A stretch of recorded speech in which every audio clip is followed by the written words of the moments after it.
నన్ను అడుగుము, జనములను, అన్య జనములను నీకు స్వాస్థ్యముగాను, భూమి దిగంతం వరకు నీకు సొత్తుగాను ఇస్తానంటున్నాడు. హల్లెలూయా. అడగకే మనం పొందుకోవడం లేదు, సేవకులమైన విశ్వాసులమైన అడగడం లేదు కాబట్టి ఆయన ఏదైనా ఇవ్వడానికి సిద్ధంగా ఉన్నాడు. ఎందుకంటే సర్వ భూమి ఆయనది. హల్లెలూయా. ఆయన చెప్తా ఉన్నాడు, సర్వ భూమి నాది. ఆయన ఇవ్వడానికి సిద్ధంగా ఉన్నాడు.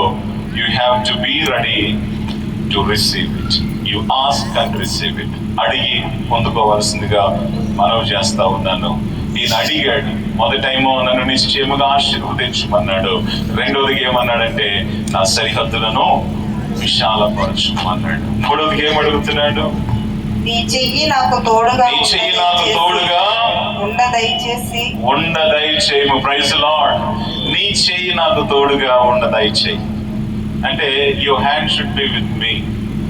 Let your hand be with me, O God. నీ చెయ్యి నాకు తోడుగా. అదేంటంటే దేవుడికి చేతులు ఉన్నాయా? దేవుడు ఆత్మస్వరూపి కదా, ఆయన అదృశ్య దేవుడు కదా.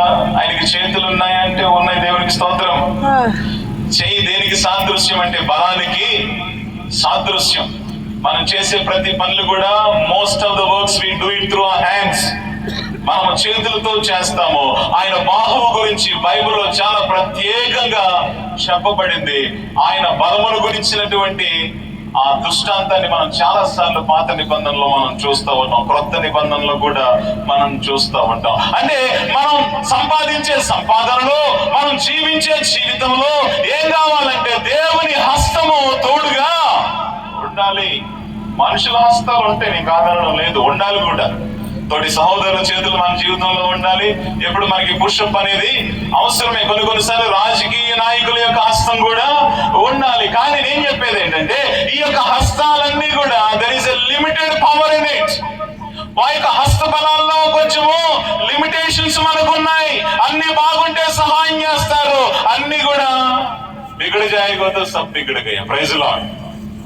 ఒకవేళ ఏదైనా పోయింది, ఫేవర్ చేయడం లేదనుకుంటే నువ్వు నా పక్షాన నిలబడలేదు కాబట్టి నేను నీ పక్షాన కూడా నిలబడను. అంతా నా వారి అని ఎంతో సంబరపడగా నట్టనడి సముద్రాన ముంచేస్తాను. Praise lord. అందుకని నేను చెప్తున్నాను, ఈ మనుషుల బలము కొద్ది వారికే, వారి యొక్క హస్త బలము కొద్ది వారికే. But there is a God who is everlasting. ఆయన ఏమంటున్నారంటే ఇదిగో నా హస్తము నీకు తోడుగా ఉంచుతాను. ఆయన బాహువు మనకి కొరచగా లేదు.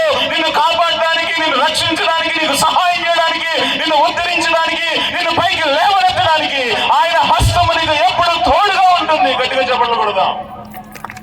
హల్లెలూయా, హల్లెలూయా. ఆయన హస్తము ఈరోజు మనుషులమైన మనకు తోడుగా ఉండాలి. ఆయన హస్తము ఎప్పుడైతే మనకు తోడుగా ఉంటుందో మన జీవితంలో ఏ కొదువు వచ్చినా గానీ దాన్ని దాటవేయడానికి కావలసిన శక్తిని ఆయన అనుగ్రహిస్తాడు.